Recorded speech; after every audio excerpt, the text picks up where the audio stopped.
The Sharks pulled defeat from the jaws of victory in the last second against the Blue Jackets on Saturday night.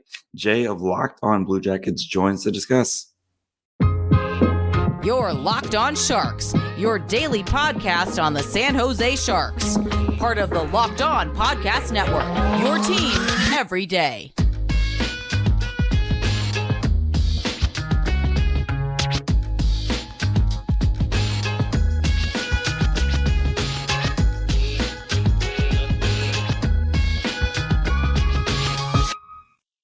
Hello, welcome to Locked On Sharks, the premier hockey podcast covering your favorite team in the Bay Area. My name is JD Young, contributor at San Jose Hockey Now. I want to thank you for making Locked On Sharks your first listen, probably part of the Locked On Network. We cover your team every day. And if you want to be an everydayer, all you have to do is just follow wherever you get podcasts, or you can watch this on YouTube as well. Today we're going to be discussing the insane, kind of crazy game between the Sharks and the Blue Jackets. That the Sharks lost in the last 13 seconds, thanks to Alexander Barabanov's back checking and Boone Jenner just kind of sliding one in on Kaapo Kähkönen.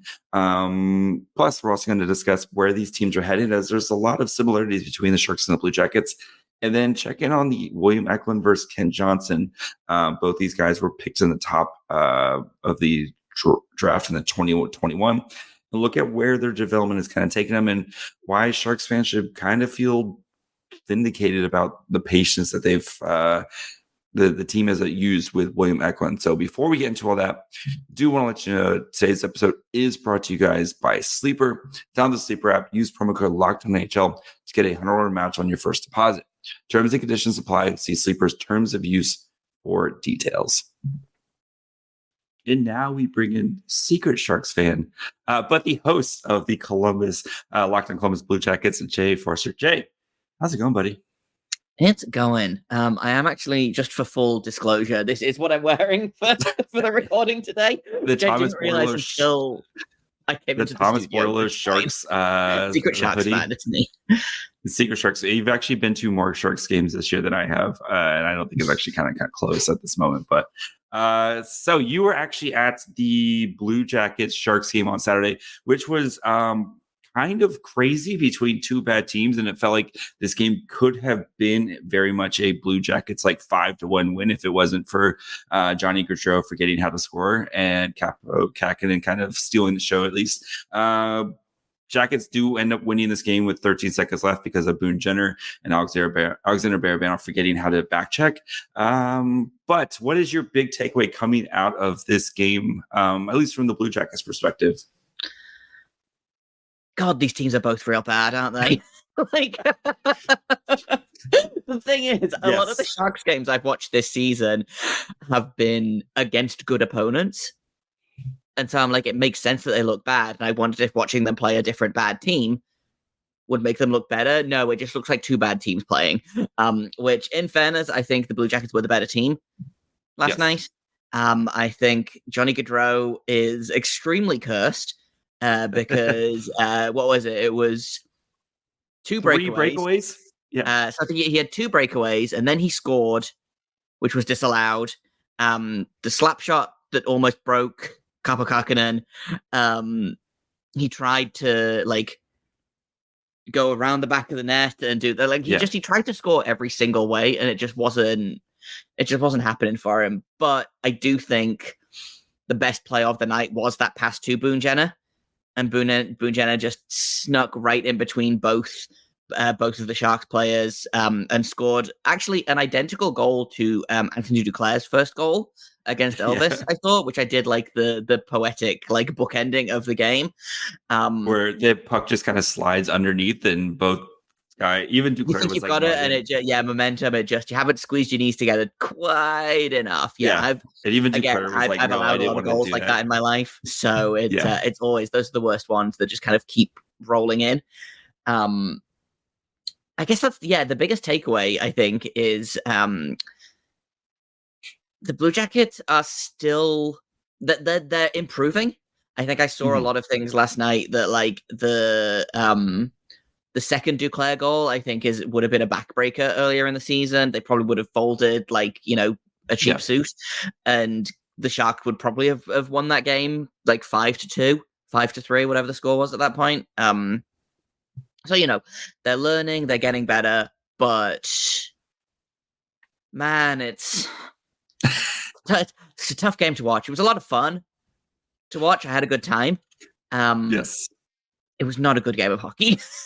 No, and I've been cursed to watch a lot of bad hockey this season. The defense in both these just constant, like, odd man rushes. You mentioned Gaudreau had a lot of breakaway chances, even like Anthony Duclair's goal. And I know I forget both of his goals were breakaway goals. Yeah, like it just basically fell down and Duclair. But that was basically the only way kind of both teams, kind of got their offense created was off the rush. And then it was very much a back and forth game where, even with the goals, like it was every time somebody scored, it was a quick response from another team. And I think both teams did a good job of kind of controlling play for a little while. Like there was times where it was definitely, okay, the Sharks are kind of pushing and then the Blue Jackets were kind of pushing. But yeah, this was definitely two bad teams playing bad hockey, and at least it was entertaining, which is for a good chunk of Sharks games, we haven't actually been entertained this year. So I will take an entertaining game where they lost. And this was the perfect tank game, right? You kind of showcase Anthony Duclair. There was a bunch of scouts. He scores 2 goals. Anthony Duclair is we'll talk about Duclair here in a little bit, big name in the trade deadline. And then you lose the game in regulation with 13 seconds left as Chicago wins, so the Sharks are now back within 2 points of Chicago. Everything's coming out Millhouse over here in San Jose. At least that's the hope. But before we get into like where these teams are kind of heading and stuff, but at least in the short term, like you mentioned, this team, the Blue Jackets are kind of improving right now. And as we're a couple weeks away from the trade deadline, what are you kind of looking for from this team? As Fantilli will hopefully be back at some point this season. We'll see. I know the timeline's going to be really, really close there. What are you kind of looking for over the next couple of weeks from this team? Sell everyone over the age of 25. No, that's kind of an over exaggeration, but like the thing is, the Blue Jackets don't have a lot of. They have a lot of pieces. I don't know if they have a lot of pieces that other people or other teams are going to want to pick up. Like, I'm over the Ivan Provorov experience. I was never really into the Ivan Provorov experience, but fair. He is actively detrimental to this team now, as opposed to just being kind of ineffective on defense. I don't know what you thought of the Ivan Provorov experience last night, but it sure was. He was there. He exists. So he's a piece that I think that they could potentially look at moving. It's going to be really interesting, the trade deadline, because obviously Jarmo Kekalainen just got fired. John Davidson is going to be running the trade deadline. The AGMs will surely be pretty heavily involved there. So I'm interested to know how that's going to look, because I had kind of a couple of, I had some ideas of what Kekalainen was going to do, but he's not there. It's kind of a weird unknown quantity. Jack Roslovic is probably on the move. Andrew Peeke is going to look real good in Toronto. I know that you're like real pushing for me to get Mario Ferraro, but yeah, him and Mario Ferraro are going to be holding hands, skipping the lanes. Basically, that's what it's going to be. Yeah. There's a lot of pieces that could move, and there's no one that I'm sure is going to move. The only one that I'm really, really sure about is I think Jack Roslovic goes, but the Blue Jackets don't have a lot of expiring contracts. Or they don't have a lot of expiring UFAs. They have a bunch of expiring RFAs that they have to find. They have to find the money for. Ken Johnson, who we're going to talk about in a minute. Cole Sillinger is up this year. Yegor Chinakhov is up this year as well, I think. Kirill Marchenko, I don't think is up this year, but like the Blue Jackets are going to have to figure out a way to find the cap space for all of these young guys. Texier needs a new deal.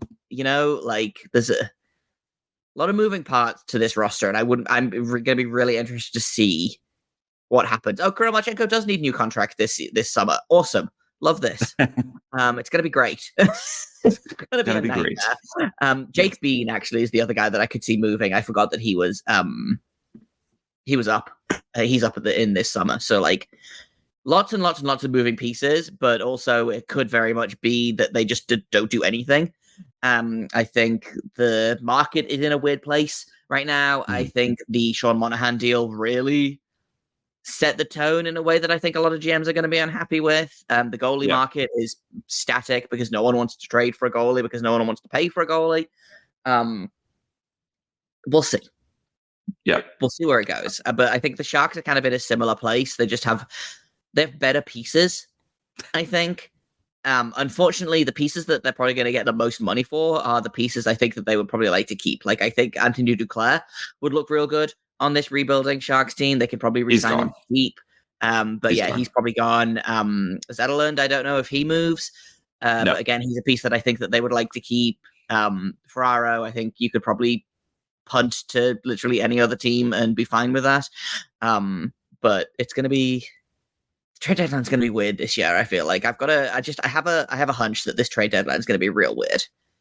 Yeah, we'll get more into the trade deadline here in a minute and kind of the direction of these teams and where they're kind of heading all in 1 second.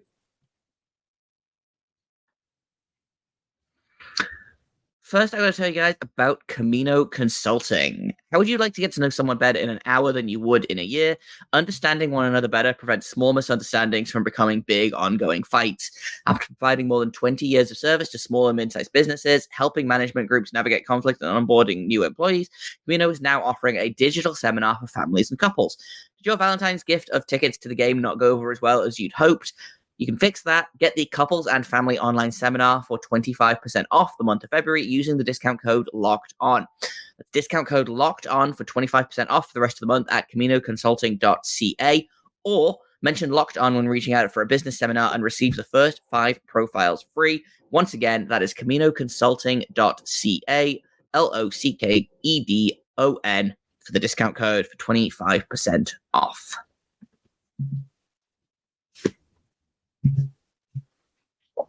All right, so let's get into kind of where we started kind of talking about the trade deadline with the Sharks, and again, the Sharks do have more attractive pieces, potentially, but again, it's such a weird year. You look at like Duclair, who we talked about earlier, and I think is going to be an attractive piece for a team who wants to try to add some middle six scoring, right? You look at a team like the Rangers, Anthony Duclair revenge tour continues.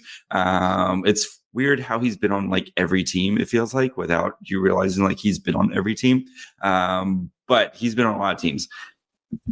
If Duclair, he also represents himself, and he's had a really up and down year with the Sharks where he's played on the fourth line. He's been a healthy scratch in some games. Like I could see him wanting to go to somewhere else where he's surrounded with more talent and has opportunity to kind of set himself up for a nice contract going into this offseason. It would make a lot of sense to me. Barabanov, who's been really good with the Sharks this season, or before the season, but has had a terrible year going into a contract season.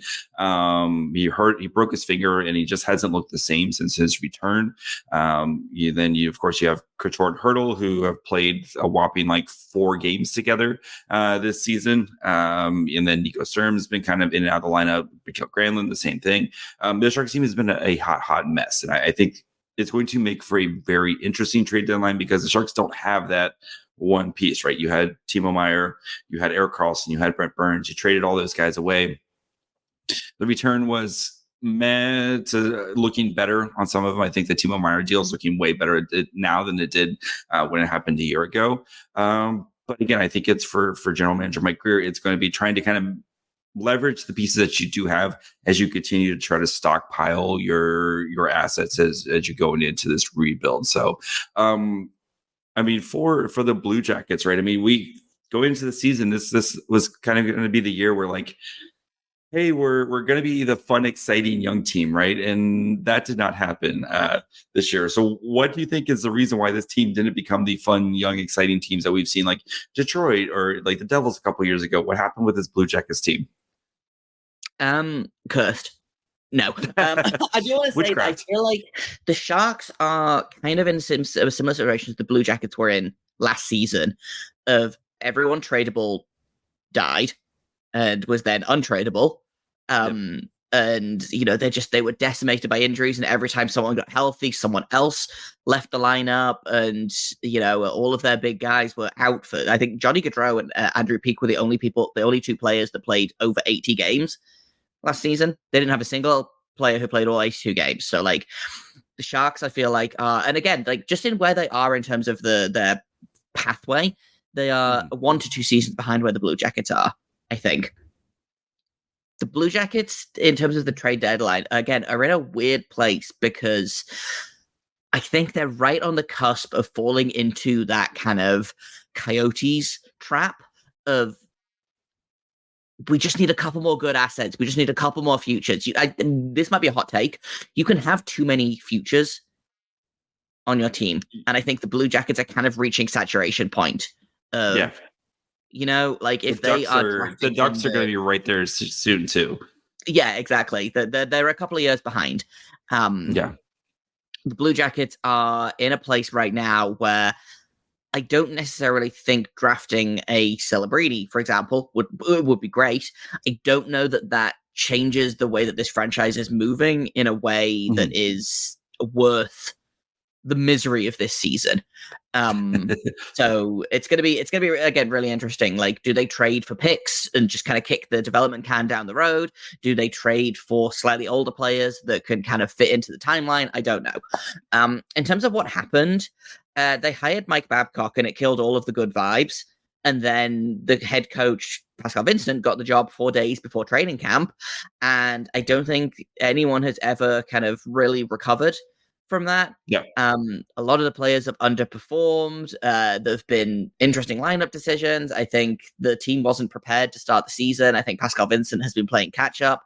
I don't think he knows what to do with his young players necessarily, which is shocking to me because I really liked what he did with the Manitoba Moose.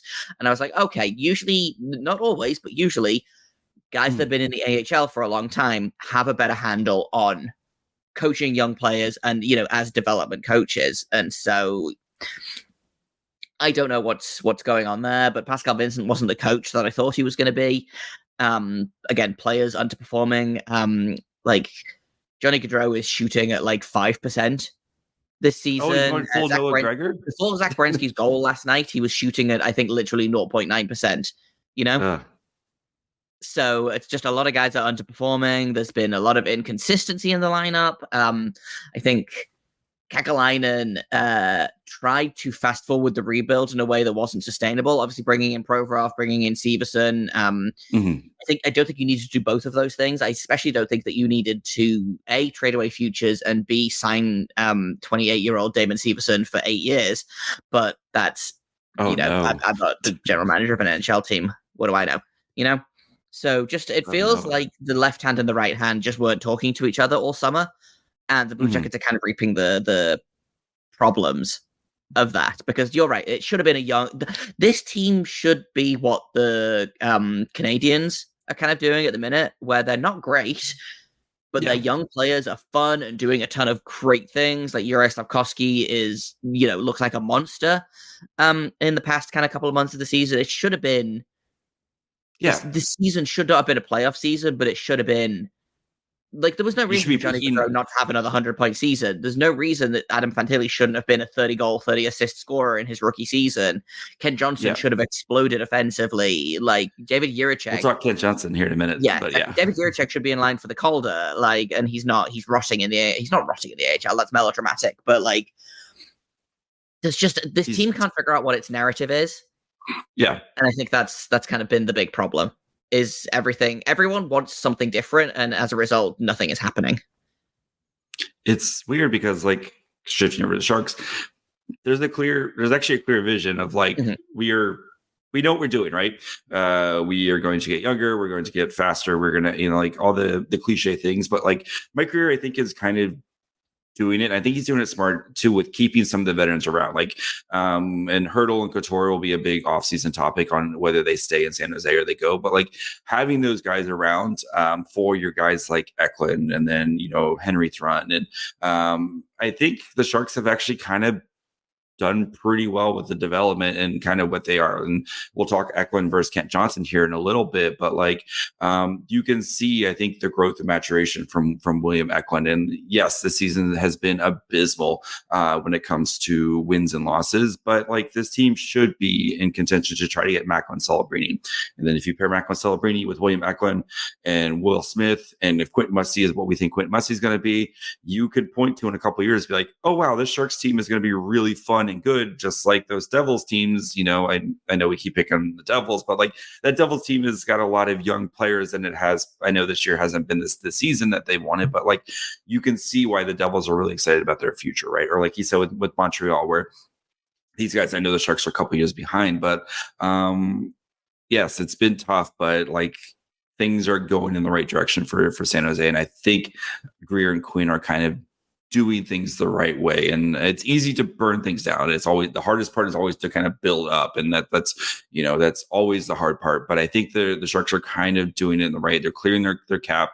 They're trying to get whatever they can for some of these veterans. Maybe they could be a little bit better at getting pieces back, but I still think that they're putting themselves in the position to have sustainable success, right? And that's the vision right now. Sustainable success. You don't want to be that flash in the pan.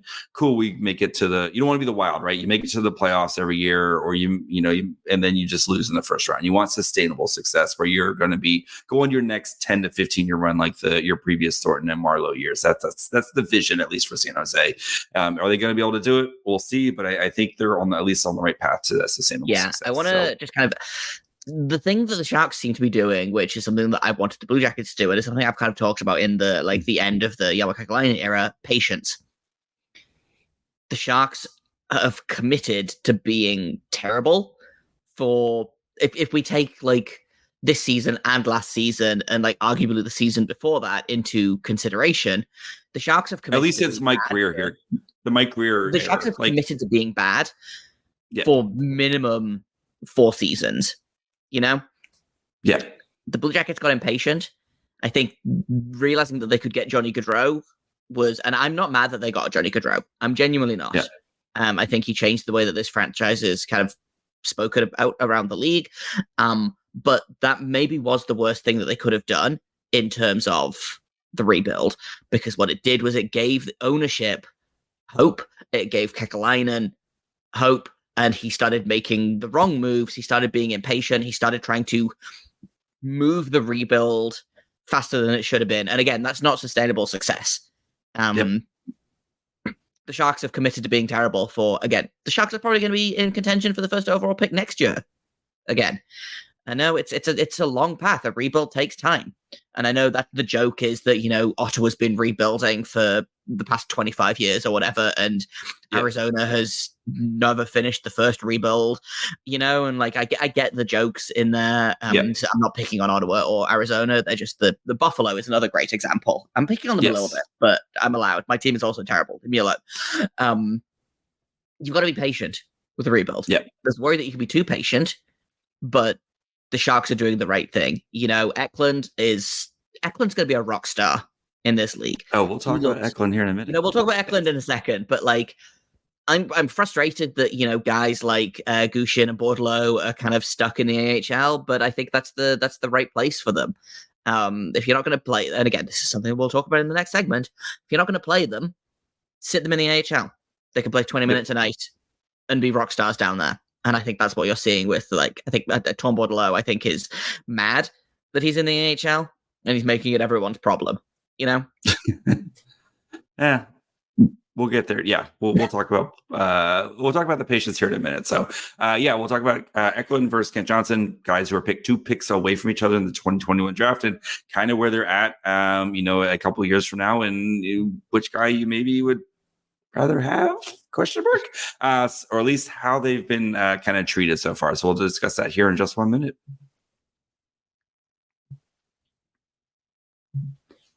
We're past the halfway point of the season, Sharks and Blue Jackets fans, and both the seasons have been bad. But regardless of where our teams are in the current standings, I want to remind you that you can win big by playing Daily Fantasy Hockey on Sleeper, the official daily fantasy app of the Locked On NHL Network. Sleeper is our number 1 choice for daily fantasy sports. especially daily fantasy hockey, because with Sleeper, you can win 100 times your cash in daily fantasy hockey contests. All you have to do is pick some of your favorite players, whether they're NHL studs like McDavid, Crosby, or McKinnon, or some of your favorite players on your favorite teams like Slippery Pete, Kent Johnson, whoever you like to root for. They'll record more or less than their Sleeper projections for things like goals, assists, saves, plus minus, and more in a given game. 2,000 times bet on Sleeper, you need to correctly predict the outcome of 8 player stats. You heard me, Sharks and Jackets fans. You can win 100 times your money playing daily fantasy hockey with Sleeper. So start paying attention and nail your picks so you can start winning big. Use promo code LOCKEDONNHL and you'll get a $100 match on your first deposit. Terms and conditions apply. That's code LOCKEDONNHL. See Sleeper's terms of use for details and locational availability. All right, so Eklund and Kent Johnson. This has been kind of came to my attention. Max Miller works for Hockey News. Kind of was tweeting about Kent Johnson's ice time, and it's been an interesting, just kind of how both teams are very bad, right? So you'd expect that you'd want your young players to kind of get a good run, and I'm just want to kind of look at how both of these guys were after their draft, kind of their experiences, right? Kent Johnson, right? Drafted, goes back to University of Michigan, finishes his season at Michigan, goes straight to the NHL, plays all of last year in the NHL. This year does not have the season that you kind of expect, bounces around between the NHL and AHL. I think he played about 6 or 7 minutes on Saturday night. Look at William Eklund, right? Drafted, goes back to the SHL, plays for a terrible team in the SHL, where a lot of people were questioning, did the Sharks make a bad pick, right? Last year, spends basically the entire season in the AHL except for 8 games. And a lot of fans were like, hey, when are we going, myself included, when are we going to see William Eklund? When are we going to see William Eklund? William Eklund's too good to be playing the AHL. And then this year, William Eklund has played every game except for one where he was with an injury. Maybe not the production that you would have hoped, but again, this team has been #bad. But you're seeing kind of the fruits, the patience, as Jay, you mentioned, right, of being a little bit slower with Eklund's development, not rushing him, and now Eklund is an NHL, everyday NHL player, and even comparing the stats, right? Again, Kent Johnson, who's played 125 games, he's got 22 goals, 37 assists, 59 points. Eklund, who's played 70 NHL games in his career, 10 goals, 22 assists, 32 points. While the numbers do favor Kent Johnson, the points per game is pretty close. I think Kent Johnson's at like 0.47 and Eklund's at 0.45. So like pretty close development. Remember, these guys are 2 picks apart. Jay, are you jealous of my Eklund stock? Just through the roof? No, what's up with that Kent Johnson? Like Kent Johnson. Don't know. This has been my biggest. This has been me all season. Is why doesn't Pascal Vincent trust Kent Johnson? And it's so frustrating. And like I tweeted about this a little bit on Saturday night after the game.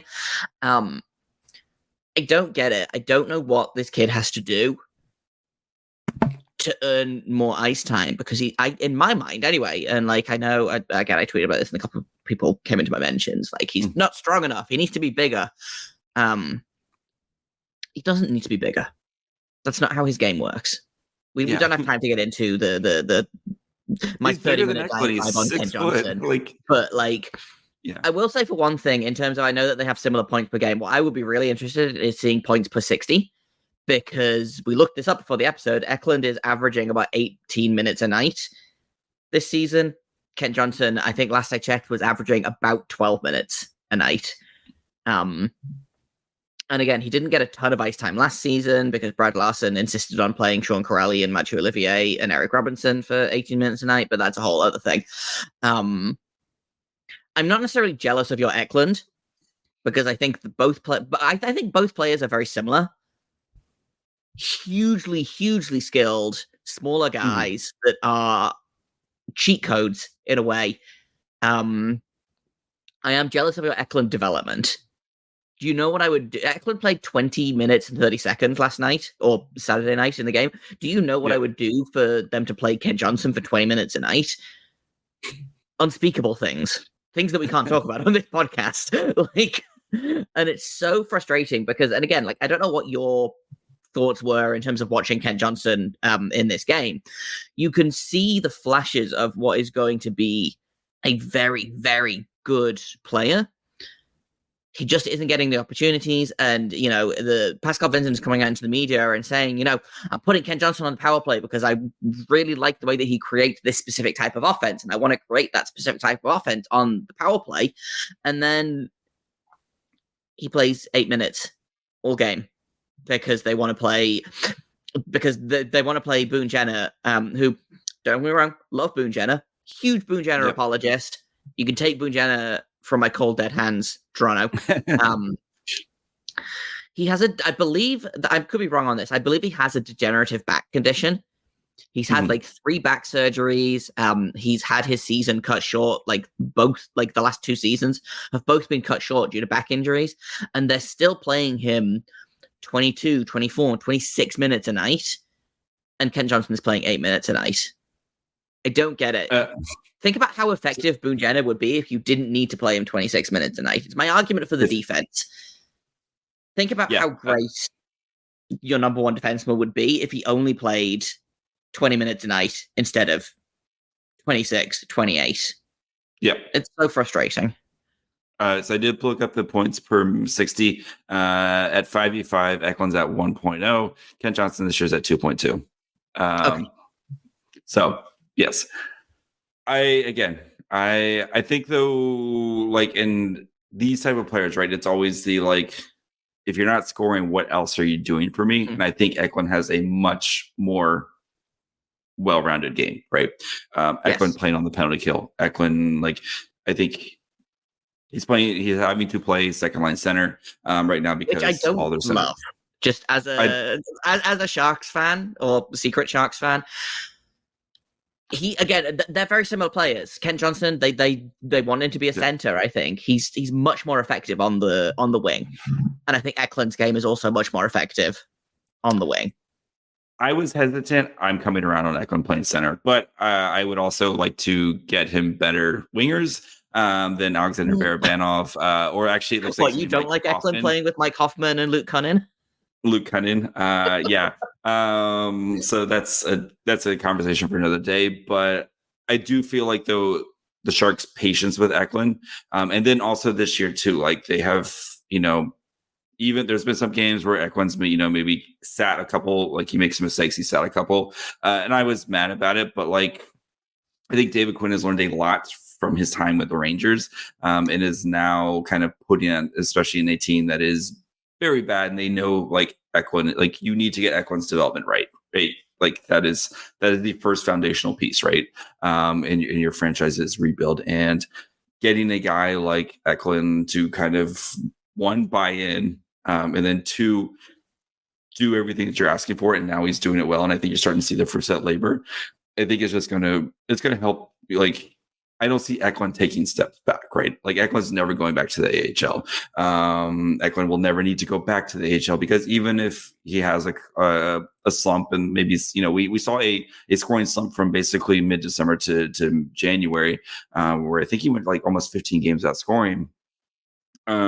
Still, if you're not scoring, what else are you doing for me, right? Eklund's playing penalty kill. Eklund's driving lines. Eklund's making his teammates, his line mates better. And maybe he's not getting the point production that he wants. But I think when you have more talented players, and I think it's fair to say Columbus has a little bit more talented roster than the Sharks do right now. Because again, it kind of goes back. All I have to do is point to Luke Cunnin playing second line. When you look at who Johnson's line mates have been, yeah. He's not. I know Eklund has not been getting the greatest line mates, but if Kent Johnson's most consistent line mates are Jack Roslovic and Emil Bemstrom, what are we doing? Luke Cunnin. That's my counter argument. Luke Cunnin is your second line winger on the Sharks. So, but yeah, I think the Sharks, like you mentioned earlier, the patience is starting to pay off for San Jose. And I think Kent Johnson's going to be still a great player. Kent Johnson was really fun to watch, and he's a very dynamic player. But again, it's if you're not scoring, that's the whole question. If you're not scoring, what are you doing for me? Kent Johnson has been scoring, just he's not getting the opportunity to do more. And you kind of would especially what's already been a lost season, utilize these minutes for good. And I think the Sharks have been doing a little bit better job of like putting their young guys, even if it's not Eklund, right? Like Zetterlund, who's been playing on the penalty kill, and now Zetterlund, who was, kind of, especially after the end of last season, felt like a throw-in for the Timo Meier. Zetterlund leads the team in goals and has been an absolute dog. He's got that, as the kids say, he's got that dog in him. Super fun to watch. And like looks like to be a long-term piece for the Sharks going forward. So yeah, it's going to be fun as we get to the last 30 games here, or less than 30 games. So I think the Sharks, and we got one more game between us coming up here in a couple weeks, I think, in Columbus. So definitely feels like a Columbus win with the cannon going off a bunch of times. Jay, where can the people find you, buddy? I can't in good conscience recommend paying attention to the Blue Jackets, but if you do want to do that, Locked On Blue Jackets is everywhere that Locked On Sharks is. We're on every podcasting app you can think of. We're on YouTube. You can find us on SiriusXM. You can find me on Twitter at _Jacob Foster, JAKOB FORSTER. I've been tweeting a lot about Jarmo Kekalainen today because of who I am as a person. You can find the show at LO_Blue Jackets on Twitter as well. Lots of yelling about Ken Johnson over there, if that's, again, something that you are into. Of course, you can find Locked On Sharks wherever you get podcasts. My voice is starting to go. And you can also watch on YouTube as well. You can follow the show on Twitter, Facebook, and Instagram at Locked On Sharks. Follow me on Twitter at MyFryhole. Until tomorrow, we'll break down the Sharks Golden Knights game and then episode 1000 on Wednesday. So, until then, bye, friends.